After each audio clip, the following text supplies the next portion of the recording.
कि हमेशा गौ माता की सेवा करेंगे। आज महाराज पृथु ने गौ के द्वारा समस्त रत्नों का दोहन किया है, नमक श्री नगर ग्रामों की व्यवस्था बनाई है। अब तो महाराज पृथु ने बड़ा दिव्य यज्ञ किया है। जब यज्ञ अधिक हो गए, इंद्र को जलन हो गई, इंद्र ने इनके यज्ञ का घोड़ा चुरा लिया है। अब तो महाराज पृथु का जो पुत्र था विजितास, वो गया है और इंद्र से जाके युद्ध किया है और अपने यज्ञ का घोड़ा वापस लेकर आया। अब की बार इंद्र ने महाराज दूसरी विद्या से, आसुरी प्रवृत्ति विद्या से, महाराज पाखंडी विद्या से भगवान के यज्ञ का घोड़ा चुराया है। अब तो राजा ने कहा कि घोड़ा नहीं मिल रहा है, महाराज यज्ञ कैसे होगा। ब्राह्मणों ने कहा यदि आप कहो तो हम इंद्र को ही सिंहासन सहित यहाँ बुला सकते हैं, हमारे मंत्रों में इतनी ताकत है। अच्छा महाराज, इंद्र यहीं आ जाएगा। बोले घोड़े के सहित इंद्र यही यज्ञशाला में आ जाएगा, क्योंकि ब्राह्मण के मंत्रों में महाराज बहुत शक्ति होती है। ब्राह्मण को देवता क्यों कहा जाता है। बोले देवाधीनम जगत सर्वम मंत्राधीनम च देवता देवंत्रा ब्राह्मणाधीना तस्मात् ब्राह्मण देवता। बोले इस पूरा संसार देवताओं के अधीन है। देवाधीनम जगत सर्वम। बोले यदि सूर्य नहीं होगा तो आपको प्रकाश कहां से मिलेगा, चंद्रमा नहीं होगा तो शीतलता कहां से मिलेगी, वरुण नहीं होगा तो पानी कहां से मिलेगा, अग्नि नहीं होगी तो भोजन कैसे पकाओगे। तो पूरा संसार है कि नहीं देवताओं के अधीन। देवाधीनम जगत सर्वम, लेकिन मंत्राधीनम च देवता, वो सभी देवता मंत्रों के अधीन है। और बोले मंत्रा ब्राह्मणाधीना, वो मंत्र ब्राह्मणों के अधीन है। यदि ब्राह्मण मंत्र नहीं बोलेगा, ब्राह्मण वेद का पाठ नहीं करेगा तो देवताओं की पुष्टि कैसे होगी। बोले तस्मात् ब्राह्मण देवता, इसीलिए ब्राह्मणों को चलते फिरते जीते जागते देवता कहा जाता है।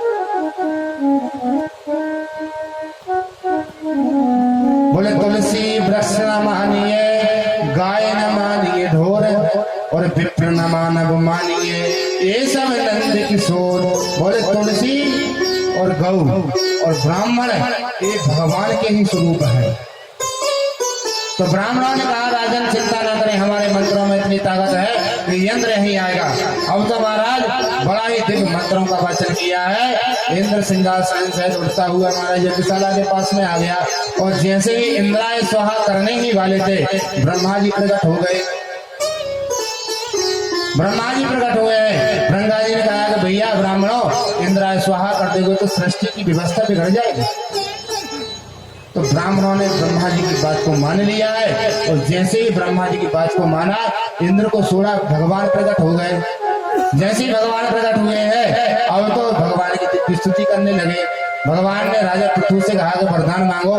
बोले प्रभु, दास को कुछ नहीं चाहिए, आपकी कृपा से सब कुछ है। यदि आप देना चाहते हो तो मुझे 10,000 कान दे दीजिए। क्यों।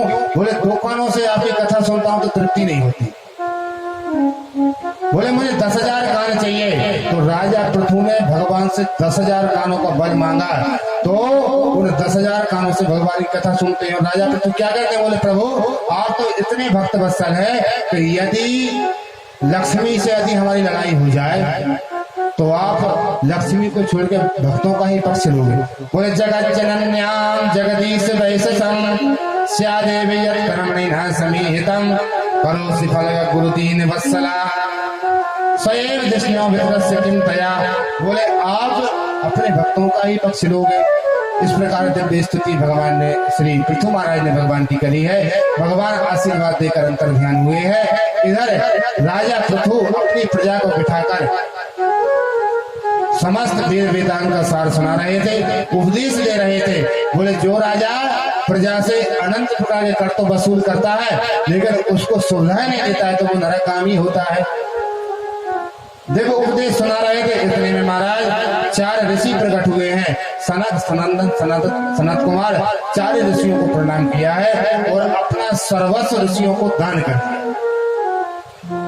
अपना सब कुछ ऋषियों को दान किया। बोले प्राणादारा सुता ब्रह्मण गृहाच सर्वेच्छदा राज्यम बलम मही कोशम इति सर्वम निवेदितम। बोले प्रभु, मेरे पास जो कुछ है मैंने सर्वस्व आपको अर्पण कर दिया है। तो ऋषियों ने ले भी लिया। शिष्य का कर्तव्य होता है कि गुरु जी को सर्वस्व अर्पण कर दे, लेकिन गुरु का भी कर्तव्य होता है कि जितनी आवश्यकता हो उतना लेने, बाकी सब चेला को ही प्रदान कर दे।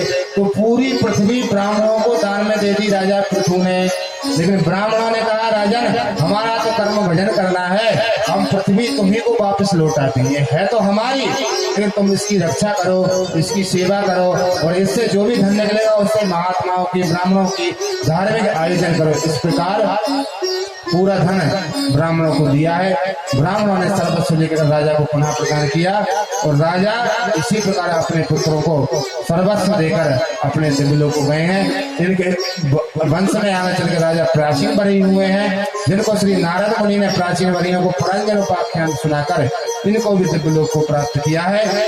इसी प्रकार हरि अनंत, हरि कथा अनंत।